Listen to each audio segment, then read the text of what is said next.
Little Knive on your radio on this stormy afternoon. Man, we're just getting on down the road with all this stuff. And, man, a lot of rain on the way.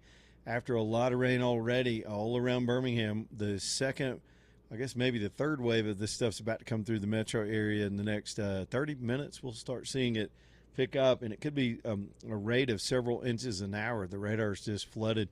The good news is we're not seeing the wind gusts that could do all the tree damage, but that's still going to be part of this. This is a tropical system. I saw a radar estimate down in near Shreveport, Louisiana, just a little while ago, where they've had 30 inches of rain. Man, they've had almost 2.5 feet of rain from the system. You're seeing little John boats. They got the Cajun Navy out doing the rescues. So an incredible event. Birmingham's kind of on the northern edge of it, but here comes our portion of it for Thursday night. Be careful if you're out there on the roads. Visibility is going to be low. Flood-prone areas are going to flood. Here it comes again this afternoon on a Thursday. Right now, I am live out in Durango, Colorado, backed up to the Animas River. So if you want some relief from the gloomy rain, take a look at our Talk TV live shot, and you can see the river just flowing on by as we continue moving further and further west. With the eventually, we'll be back after some vacation time. With a lot of fun shows on location out here. So just part of our summer of America's 250. Right now, Trump, before I do anything else, Trump is having a Medal of Honor ceremony. This looks like a posthumous ceremony where they're honoring someone from history. They've got an old black and white photo up. This looks almost World War II era photograph. Let's take a listen to the president right now in the White House. What's amazing to me is this dude just got back from the G7. Yesterday, this time, he had just signed a treaty basically at Versailles, a memorandum of understanding on the Iran situation. Much controversy about that. Now he's back in the White House doing a medal ceremony. I don't know when he sleeps. Everybody just stood up and applauded. Let's tap in and take a listen to what Trump's doing right now. Thank you very much. Congratulations. He's looking down on you. You know that, right? Finally, we honor a hero of the war on terror, Major Nicholas Dockery. On October 2nd, 2012, Nick's platoon was guarding the compound of the governor of eastern Afghanistan when they were ambushed by 150 Taliban fighters swarming in from multiple directions. They came from all over the place. The enemy unleashed overwhelming torrents of fire from machine guns and rocket-propelled grenades. Without concern for his own life at all, Nick raced across the open ground to rally his scattered team. They were all very concerned, very nervous. There was not a lot of hope. When word came that Sergeant Eric Mitchell was wounded and pinned down inside the compound, Nick went after him without even hesitating. He personally spearheaded the rescue, kicking down doors and clearing room after room. He was looking for him. He was going to find him. At one point, he killed a Taliban fighter and detained 2 others. As he reached Sergeant Mitchell, a grenade came raining down. Without thinking, Nick tackled Sergeant Mitchell, likely saving his life. When the smoke cleared, every man was wounded, but none were dead. Nick did a quick head count and realized one of his team members was still missing, Sergeant Jack Hansbrough. Nick rushed through the compound until he found the sergeant being dragged unconscious through an alleyway by 2 Taliban fighters with very bad intentions. Nick eliminated both terrorists in close quarters, then pulled Sergeant Hansbrough back to cover, but found he was not breathing. So urgently, Nick administered CPR until the sergeant's heart kicked back in. As mortar fire thundered down all around them, Nick covered his incapacitated teammate with his own body, shielding him from further injury. In his final act of unbelievable valor that day, Nick climbed his way to the open roof where he was again vulnerable to Taliban gunfire at highest levels. He signaled enemy positions with smoke grenades, allowing American gunships to come to the platoon's rescue. Major Dockery, you were the last man to depart the battlefield that day. and you left it a legend and a hero. We proudly award you the Congressional Medal of Honor. Fantastic, please.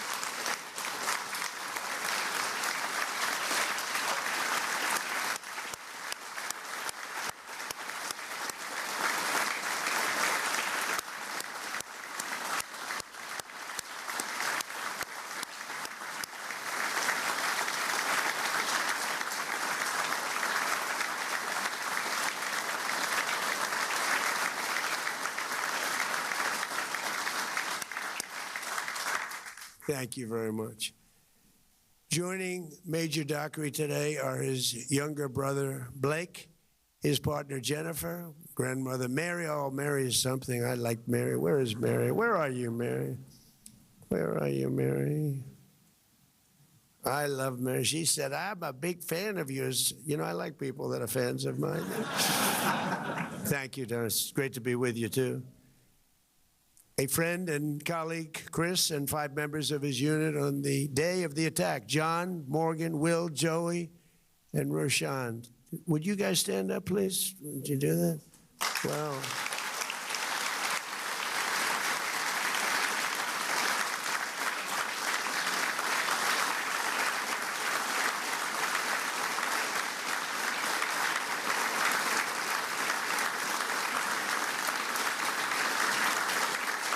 And we're going to get them some of those coins, Nick, okay? We're going to get them some of It's not the Congressional Medal of Honor, but it's pretty good. So you have to remember that. They'll take care of that. As we approach the 250th anniversary of our founding, we remember that we owe everything to heroes like those we celebrate today, men who went willingly to the darkest and most dangerous corners on earth to defeat evil so we could live free. That's exactly what happened. These are great men, great people. We thank you, and we will never, ever forget you. And now I'd like to ask the military aide to come forward and read the citations, please.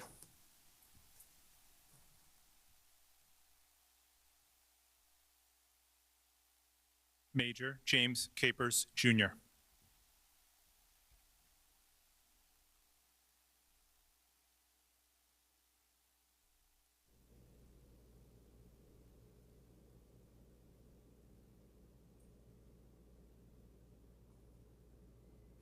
Are AJ's mic up or down? Okay, yeah.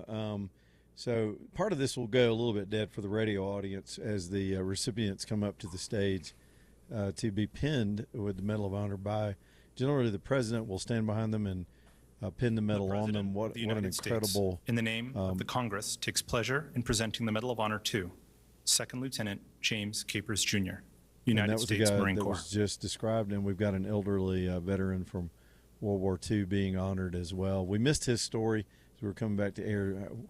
What a handsome older guy. They had to help him to the stage. Trump's got him by his arm. These are those moments that we need to all stop and just be one country. And we'll take another listen to this. I'm just trying to fill some gaps of the things you can't see. So he's about to do this medal pinning now. What an honor for that man. Things he did years ago, things he's probably thought about since. And to stand there in the White House and the nation honor him like this is just, it brings a tear. Good for him. And a slight smile on Major James Capers, Jr., United States Marine Corps.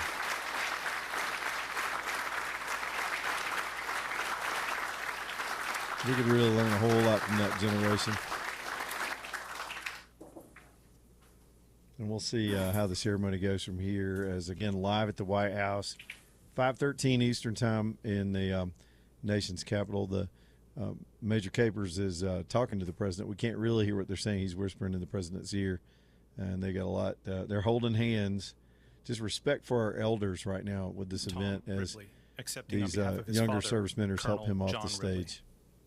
And now Colonel Ripley will be honored as we kind of watch this play out. The President of the United States, in the name of the Congress, takes pride in presenting the Medal of Honor posthumously to Captain John W. Ripley, United States Marine Corps. And this was one of the stories they were discussing as we came to air, and they had the photograph of the Major Ripley, or Colonel Ripley. Members of his family there to receive that honor.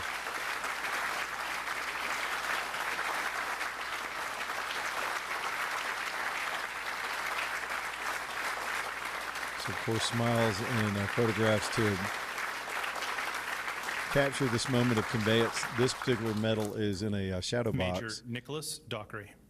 that the family will treasure, no doubt about it. And, of course, then they President move of on the United to States of America, authorized by Act of Congress, March 3rd, 1863, has awarded in the name of Congress the Medal of Honor to Second Lieutenant Nicholas Dockery, United States Army. and AJ, I may be lagging the audio just a little bit. We're in two different locations, and so the video I'm seeing, because this is all satellite driven, is very different. So these young men will come up and they'll hold their medal that's about to be pinned by the president, and then the president, the way it goes, they hand the medal off, and then the president will.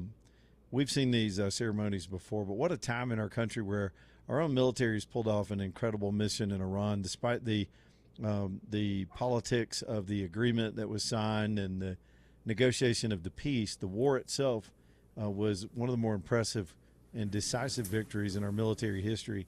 And there's just so much honor. And that's coming back to the military now with recruitment being up, retention being up. I even noticed today the president took receipt after the Air Force, I guess, completed their work of the new Air Force One with the new color scheme, massive aircraft. I don't know, I've read that the last flight of the old aircraft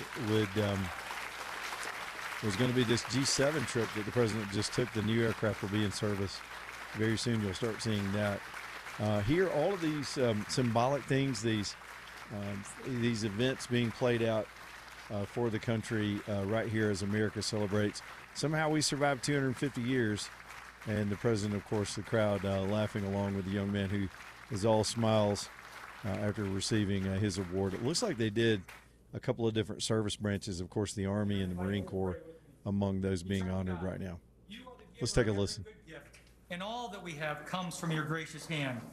Father, as we leave this place of honor, let the fierce courage of Major Dockery, Major Capers, and Colonel Ripley be permanently etched into our hearts. Let their lives be a lasting reminder that the truest measure of our character is not found in what we gain, but in what we are willing to sacrifice for one another. Lord, we ask you to move powerfully across our ranks. Place a hedge of divine protection around our armed forces, standing watch in all corners of the world, and pour your sustaining grace over the families who hold the line at home. Grant wisdom to our Commander-in-Chief and to our leaders. And Father, as we mark 2.5 centuries of freedom as a nation, we ask that you keep the United States of America strong, resolute, and forever a beacon of liberty to the world. In your name, I pray, amen. Amen. So does that wrap it up, AJ? Is that it? That's it. On your end. Okay, wow. I'm glad we were able to keep that, at least a portion of it, through the prayer. Just a quick reminder that as a country, we're not dead yet. We're still an honorable nation, and there's still some remarkable things for us to be proud of as we celebrate the nation's birthday just in a couple of weeks. Can you believe it's already here? Storm restoration roofing. Let's talk.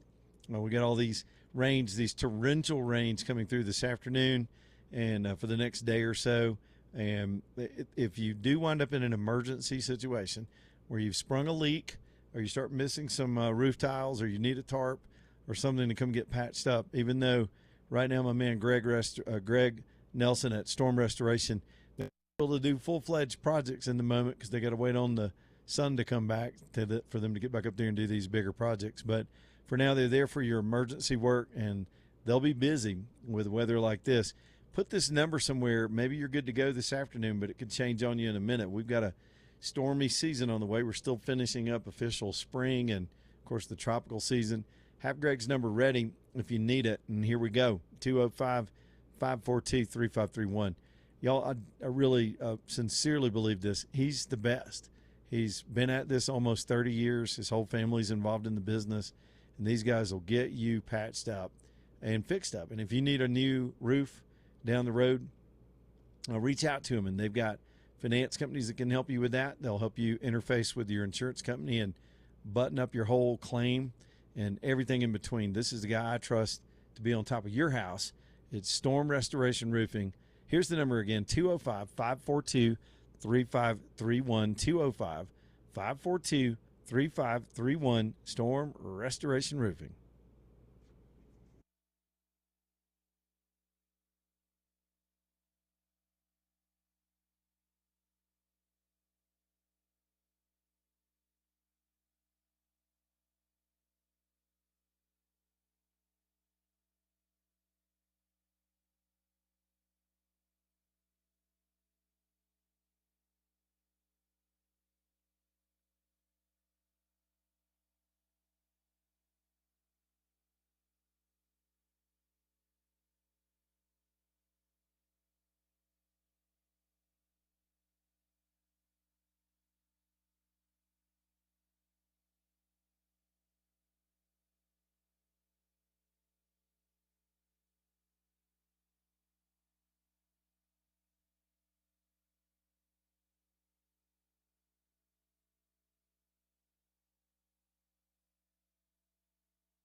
All right, y'all, 424.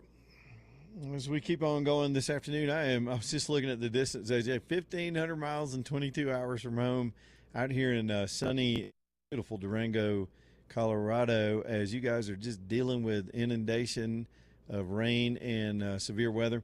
so far, so good on the damage part of it, and we haven't had any flood warnings coming out around Birmingham right now.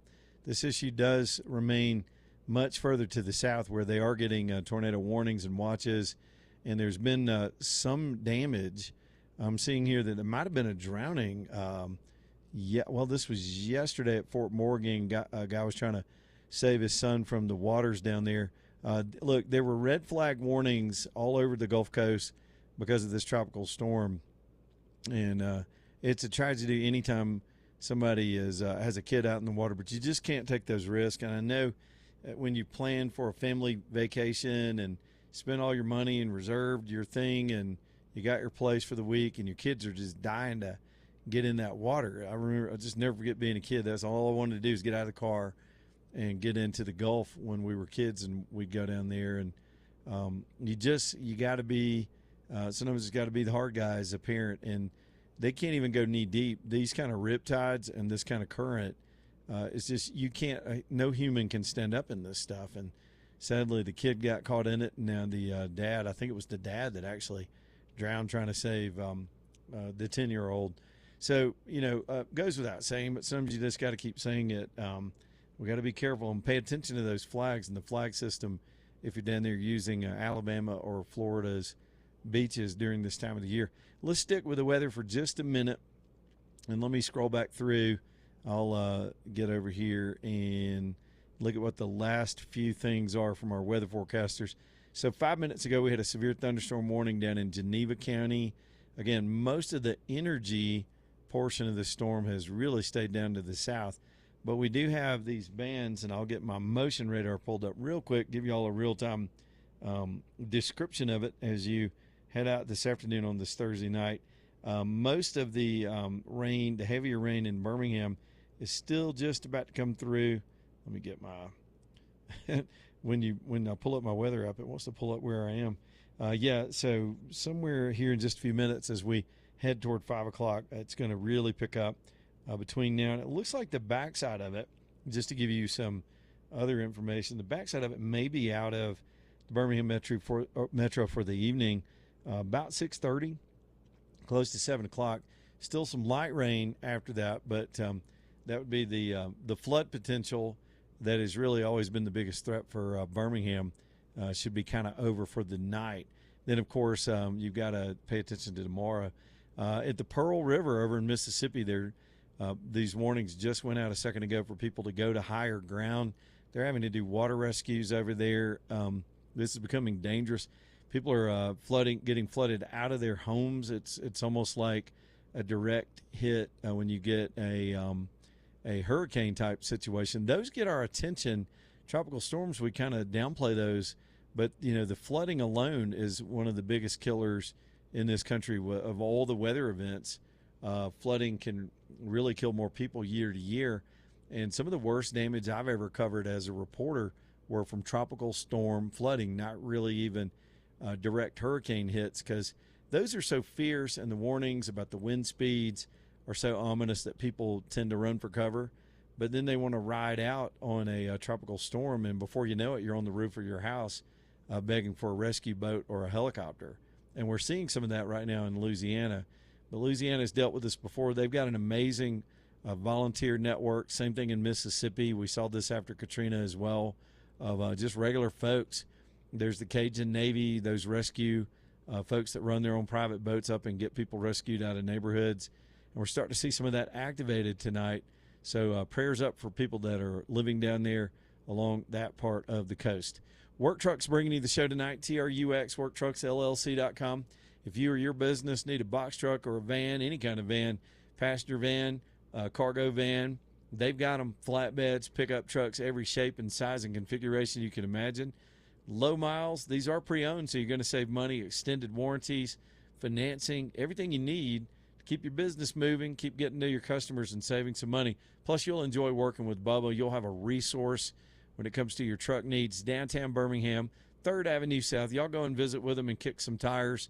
Tell them we said, hey, it's TRUX, WorkTrucksLLC.com, WorkTrucksLLC.com. Back here live in just a minute.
Well, here comes Father's Day, and I'm gonna tell you, they've got some nice, blingy things for Dad too at Allen and Company.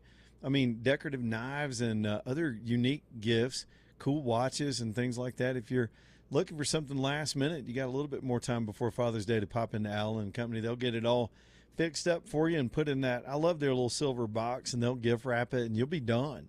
So don't forget Dad. Dad doesn't want socks and aqua velva. I mean, come on. Dad always gets the shaft, doesn't he?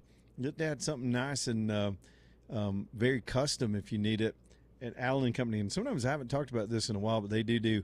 I just said do. They do laser etching at Allen and Company. Allen and his team can commemorate anything you want. If you've got a date you want to put on something for something special, an anniversary or some kind of occasion, let them do that. And you can just about bring anything in or work with them on that. It's a great shop and a wonderful family, the Thompsons. They're over in Vestavia at Allen and Company. All right, 545-9950. AJ, my call screen computer keeps shutting down. I don't know why this thing keeps going off, but you just keep them coming. 545 if y'all want to get on the show tonight. We started off kind of loose, just talking about the road trip. And if y'all got any questions or advice, I got a lot of advice on what to do around this part of Colorado. I'm in, for those just tuning in, just today's stop was in Durango. Now, these aren't the kind of stops we're going to do in a couple of weeks. We'll take the cameras and go on location and be interviewing and hanging out with people. This is just the grind week to get out here. It takes several stops to get here and be able to work at the same time. So today's stop was about as far as I can get every day, is a little over 4 hours. And then you got to pull over and knock out the radio show. And so here we are. Right now, that picture, if you're looking at the Talk TV cam, you got people frolicking in the Animas River, a beautiful river. One of the first things you see when you get into this part of southern Colorado. I'm going to scroll around here. Come give those people a little privacy as they're just playing in the water. I noticed a little waterfall over there. Did you see that, AJ, when I was zooming in on it? There it is where some tributary is coming in. Beautiful place. We've seen kayaks roll by, people out here enjoying nature in this part of the country. I highly advise you to just get out there on the road, even if you have to drive it. It is a grind, but once you get out here, you feel that sense of connection and how far you are out in the American West. Again, if y'all want to get in here on that or anything else, let me bring up a couple more headlines. And we're still watching the weather. If we get any warnings, most of the heavy warnings are much to our south, even though you're about to see the rain pick up in the Birmingham metro, around the central part of the state along I-65. Any kind of flooding you're going to have here in the next few minutes. Visibility is very, very low. There's a little bit of kind of some fog associated with it as well. So y'all be careful. Just slow it down out there. It's not going to get any better. This is with us through drive time. We don't want any wrecks. But we'll let you know if something changes real quick in the forecasting. Eddie is in Wilsonville over here on line 4. Eddie, what's up, buddy? Hey, brother, I hope you're enjoying your trip. Well, I'm about to. The first part has just been the grind of getting here, but I've got a few days off, and we're about to go chill out and have some fun out here. Well, when Governor Tuberville gets in there, I'm going to petition to pass the Whaley Weather Act. What is that? Every time you go on vacation, you left us in the deep freezer last time. That's true. This That's time true. you and James Spann headed out and left us without an ark. Yeah, man, look, I can't one of the reasons I leave and stay on these extended trips is to get the hell away from the weather I don't like. And there's actually a club, Eddie, I think they're called the 72 Degree Club. I met them down in the Keys during the winter, and what they do is they got RVs and they caravan around the country chasing 70-something degree weather. Wherever it's nice, they get up and go and head to the good weather. Man, that's living a dream, just like you, brother, man. Hey, I hope y'all have a good time and enjoy your holiday, brother. Thanks, man. I appreciate it, Eddie. Yeah, it is. I've talked about a lot of this already, and I'll just recap some of it. It's something weird. It's like as soon as you cross the New Mexico-Colorado border, it's like a postcard. It's like they decided to put the line right there where you first see the Rockies and the streams, and then you get back to green pastures and all the agriculture. It's just amazing out here. So even as tired as I was after days of driving and radio show and sleep and get up and do it again the next day, the minute you know you're here, it starts to just take a load off, start to relax you a little bit. Karen is over on line 1. What's up, Karen? Hey, how are you? You enjoyed your trip, I see. So far, so good. Yeah. Yeah, well, I'll be moving out there probably the end of next year. My fiance lives in Montrose, which is kind of like Yeah. base camp for Telluride. Yeah. So if you need an eye doctor while you're out there, I could hook you up. Good but, stuff. There is a neat place in Durango. It's called the Ska Brewery. Yeah. I did not know what ska music was, but I went to their little anniversary festival a couple of years ago, and it was really neat. Are you familiar with ska? I've heard of it. Explain it to me. It's kind of like Gwen Stefani, No Doubt, that kind of vibe. It Okay. was bizarre, All right. but it was a brewery, and there was a lot of beer, so it was all good. Well, you know, my but I wife's of the age that she might dig that, and if she's got to put up with all my hippie bluegrass music for the next several days, maybe I ought to take her to do that. That might work. Yeah. Well, and I was also advice to her is when you're driving on the $1 Million Highway, just put your sunglasses on and close your eyes because it'll be all good. Because being on the passenger side, I can't watch, and he's been out there for 15 years, so Yeah. he knows how to drive on these roads, but I just can't watch. But when you are in Ouray or Ouray, however you pronounce it, there's a hot springs. Y'all might want to check that out. Okay. We've got some extended time there. I told the story how we lopped off some of the canyon stuff because it's just too hot and it's real touristy in the summer over there. And we just decided to, take 4 or 5 days and shift them back to the mountain weather. So we're going to spend a little more time in Ouray when we get there. Yeah, well, this place is really bizarre. It's kind of like a throwback in time. We stayed the night there, and there's like 10 rooms and communal bathrooms in the middle. It was really bizarre, but it's clothing optional, so Yikes. there's that. No, I'm too old for that. I don't know though, because I mean I'm 60 years old and a little overweight, and after walking around with some of these people, I felt pretty good about myself. That might be a good incentive then. I mean, I'm too tired to look, and I'm too old for anybody to look at me, so I just don't care, Well, man. Y'all can go do that on your own. I've seen pictures. You and your wife are both in pretty good shape, so y'all might Well. go out there. I feel like a king. I look awesome. You know what? Yeah, but it there's was some fun. things. There's some things I don't want sunburned. If you know what I'm saying. What? So, Yeah, but we didn't do the hot springs except at night when it was already kind of dark. So I got you. Okay. yeah, All right. I'm not bold enough to do it during daylight hours, but it was a good time. But yeah, check that out. It's a beautiful area, and I'm looking forward to moving out there. But I'm also kind of freaked out because home is Alabama. So Yeah. When do you there's move? that. Probably the end of next year. Okay. I'll be 62 next summer, and so I'm just going to retire from my drug selling job and move out there, and then I can just flip back and forth at will and, see my Sure. family in Alabama and then go out there and be with him and let him, work hard and make the money, right? Oh, it's the best of both worlds. I mean, I think I could That's handle right. summers out here, but I'd leave in the winter. I don't ski, and I know it's beautiful, Yeah. and people come out here for that, but it's just not my jam. So, but good luck to you, Well, and let us know how you're doing yeah. out here. At least in Montrose, in that area, it's Yep. not nearly as intense in the winter as like Denver or Colorado Springs. Mm-hmm. You'll get 20 inches of snow in Denver and you get 2 in Montrose. Oh, I can see that. I can see it based on where it 'cause is. it's at the base of the mountain. It's kind of in the valley there, but it's going to be interesting. But the great thing about it is I went out there last summer and we went to Ridgeway and saw snow, and then we went to Moab and it was 100 and saw desert, and hanging out in Montrose it was 75. So pretty much everything you need right there in 2-hour drive. That's the only thing about a trip like this. You come out of the West in the winter, we've got cold weather clothes and we got summer clothes, and you got to switch them out all the time. Yep. Yeah. Well, at least you got a big old vehicle that you can carry it all in. I so know there's it, that. but thanks, Karen. I appreciate it. We have to do something. We call it playing Tetris. You ever play Tetris, AJ? Everybody's played Tetris. I love Tetris, yes. Man, it's just where everything's got to kind of fit, and you just got to just do puzzle piece it. And despite the fact that if you've got an RV or something like that, storage is still always a challenge. Every square inch has to be thought through. So every time you move, there's stuff that you put all out when you're not moving, and all of it has to go in its place when you're moving. So you Tetris it in, tuck it all in so that it won't fly around when you hit bumps and go around curves. And then when you get there, you got to sort of set up and it's just you get a routine to it and you get used to it, and then you kind of instinctively know. But from trip to trip, you kind of forget where stuff needs to be. And then you hear something go crash as soon as you take off and you remember what you forgot. Chase is on line 2. What's up, Chase? Oh, not much, Leland. Can you hear me? Yeah, man, go ahead. All right. So you're out in Durango. The last time I was out there was around the year 2000.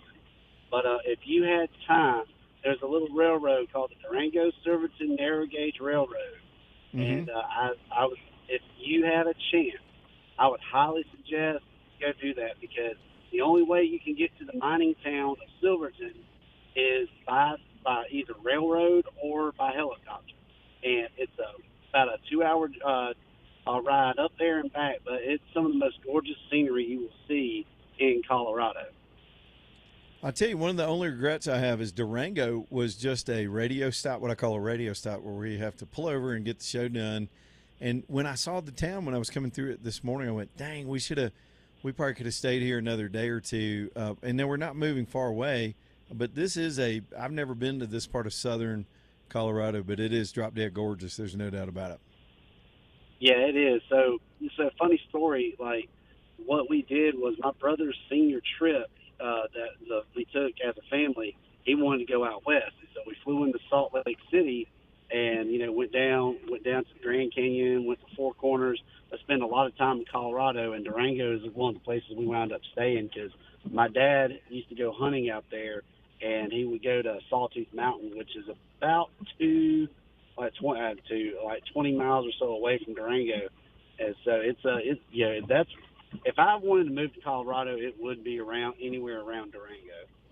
I hear that a lot from people, and we've had so much feedback of all the stops this week. I think we've had the most calls today about people that know here, have connections to this very area. And I said it earlier, I wish I'd kind of done a show or two and gotten some tips before I left, because I'd be trying out some additional things. But that's why you do these trips. You can always come back and do it again. That's right, man. Well, God bless you, Leland. Y'all have a good, safe trip, and can't wait for you to be back home, brother. Take care. Thanks, man. And again, I'm bringing y'all with me. I'm going to take a little vacation time the next few days, but we will fire the radio show back up right around the 4th, right after the 4th. And I've kind of given this pitch before, but now that we've got Talk TV and we've got cameras involved in the radio show, just like our little, I call it the beauty shot. We've got it right now, the river back here behind the camp. I really want to go. AJ, I bought some wireless gear, and at some point on this trip, we're going to take a chance with it, where I can go away from this setup, and I can hear you, and I've got a wireless microphone. I can go walk around, and I think the camera will follow me around. I would try it on this river shot right here. I'd run outside and try it, but there's a cliff right there, and it looks like it's down low to the river, but I might fall off that cliff. The camera's right on the edge of the cliff down there below. I mean, it's probably about a 15-foot drop. You can't really see it because the camera won't pan down any further than that right there. But I'm afraid to go try it right now. But somewhere on the trip, I'm going to take an adventure and just kind of try to walk and talk and let you cover for me if something goes wrong, and you can tell me in my ear. But we're going to try to have fun with it, and we're going to revisit some places. Folks have asked for us to do that, and one of the most fun we had 3 years ago when we did this was at the Big Texan Steakhouse. That was back in Amarillo. I did go eat there the other night, and finally got to the two owners, the brothers that own it, were out on a Route 66 rally, but their sons are really doing all the work now. And those guys, they remembered us and said, we would love to have you back. So that's one of our stops on the way back home. So you get to watch all these people try to eat that giant 72-ounce steak. We're going to try to be back at the Cheyenne Rodeo. That's on the stop. I still got to set up some details and logistics, because it's a pretty detailed setup. It's about getting a signal and 3 cameras, and I'm trying to operate all this stuff myself and walk and talk and do these things. But we can pull it off. And if things go wrong, y'all be patient with me. And AJ, from time to time, we'll run into some technical things, but that's no risk, no reward. And so we'll be doing some of that later in the show. Go back through parts of South Dakota we visited.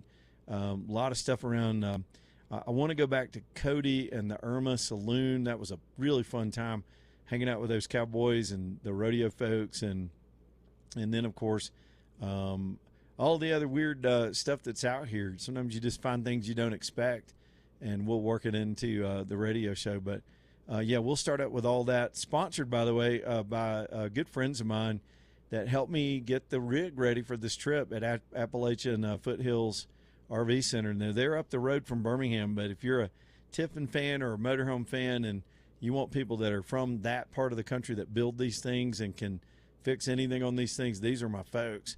And we'll be telling you all about them. In fact, I got I had one of their hats on earlier today, and maybe they've given me some stuff to give away out here. So if we happen to cross paths with people in the audience, we'll have some T-shirts and sweatshirts for you from those guys. But they're one of our sponsors this time, and we just hope it's fun. Look, it's America's birthday. 250 is a big deal to me. I remember the bicentennial. I'm old enough to have been all into that when I was a kid, and so we're just going to see a little bit of America this summer as long as we can until we have to get back home and get back to the routine. But we hope y'all enjoy it, and we won't skip the news. I'm so news-oriented anyway that we won't take any shortcuts on any breaking news or headlines or news of the day or anything you need to know. But we want to kind of shake it up a little bit and show you what the rest of and how much we have in common with people all over this country. Sometimes I think we're in a bubble in the South, but we're not. People are more like us than you think. Distinctive Pools is a great company if you've been thinking about doing your own pool project.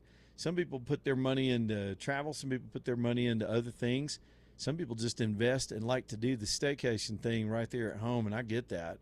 If you want your own little piece of paradise and you want to build that pool in an outdoor living area, maybe a kitchen or an outdoor living room with a fireplace, it's Gary Levesque at Distinctive Pools. They're not only pool experts but hardscape experts, so they can absolutely get any of that stuff done for you at your home. And it really starts with, like a lot of things, with a proper design where they've come up with some creative ideas about how to make that project exactly fit your space. You'll have your own ideas about what you want to do and how you want to use it. And then, of course, integrating into the outdoor living spaces and all the hardscape stuff that tie it into your home. That's really the magic there, because then it looks like it fits. It's beautiful. It's well built. It ties into your home beautifully. You'll want to show it off to everybody. Grandkids and the kids are going to love it, and you'll love it too. Even in the cool weather months, you build it right, and you can sit outside with a fire and got the ball game on. Your pool's over there glistening, creating a nice atmosphere. That's what it's all about, y'all. Distinctive Pools. I think they're the best pool builder probably in the Southeast. Decades of experience. This is who you want to do that project, and they do have finance companies that can make it work for you. Talk to them. Talk to Gary or one of his team members and get them over to your house. Y'all draw in the dirt and get to dreaming at distinctivepools.com. Distinctivepools.com.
4:55, Leland Live, as we keep rolling right along this afternoon. Michelson Laser Vision. They did LASIK on me almost 7 years ago, and I guess we're going on a full 7 years this fall. I remember it was right before Thanksgiving, and I just wanted to be – I had this concern about being done with the surgery and feeling better by the time I had Thanksgiving. Man, it was like the next day. I mean, it was – they gave me a little something to help me sleep. All I had to do for a couple of weeks was wear these things at night so I wouldn't rub my eyes in my sleep, these little things you cover over your eyes. And it's amazing how many times you touch your eyes in your sleep. But it was the simplest procedure. People say, well, what was it like? And this was in the original version of the laser that I got. They've got an improved version now, maybe even simpler than that. You just lay there and they put some drops in your eye and you stare at a blinking light. Then everything goes dark for a minute and then you're done. I mean, and you get up off. I got up off the table and I looked out the window and I remember Dr. Mark. He said, "What do you see?" And I looked out across Birmingham from the hospital out onto the horizon without my glasses, even with all those drops in my eyes, right out of surgery, and could instantly tell how much better my eyes were. And it changed life for me. The inconvenience of having to keep up with glasses and contacts. And I was a terrible contact wearer. I would sleep in them, and then your glasses are all in the rain. They're getting smudgy and rained on and just sliding around. And you can't lay down and really watch the TV because they move. Y'all know what I mean if you've got glasses or contacts. That's over. Then you hear a bump in the night, and, man, you want to go check it out. You're not fumbling to be able to see what you're getting into. Being able to see is a good part of life, and they can help you see better at Michelson Laser Vision, downtown UAB Highlands. Easy in and out of that facility. That is just the easy. It's not part of the big complex of hospitals with the catwalks and all. It's a little bit off that campus, a few blocks over. So y'all go and see them up on the 5th floor, and Dr. Mark and Dr. Jennifer, and let them take care of you with all their expertise and years of experience. It's MichelsonLaserVision.com. Well, even though I'm looking at this beauty shot outside, it's pretty warm here. Not as hot today, of course, around Birmingham with torrential rain coming down, much heavier rain that's just moved in to both Jefferson and Shelby County.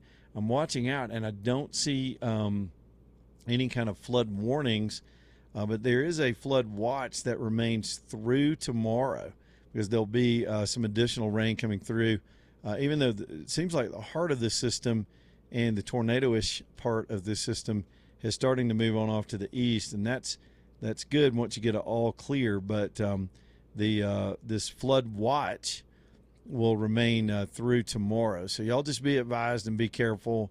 And, of course, it coming through this time of the day is not optimal. Visibility, by the way, super low. I was seeing some shots out of Tuscaloosa just a little while ago. There's just kind of a hazy fog that's coming with this dense rain. So just know that there are other people out there driving around that can't see either. And maybe we'll get dried out soon and get back to summertime. All right, let's take this break. 545-9950 if y'all want to get on the show as we continue to broadcast here from the road, live from Durango, Colorado. I appreciate all the calls and advice for people that are experts out here. And if you got anything else on your mind, we'll talk about it too.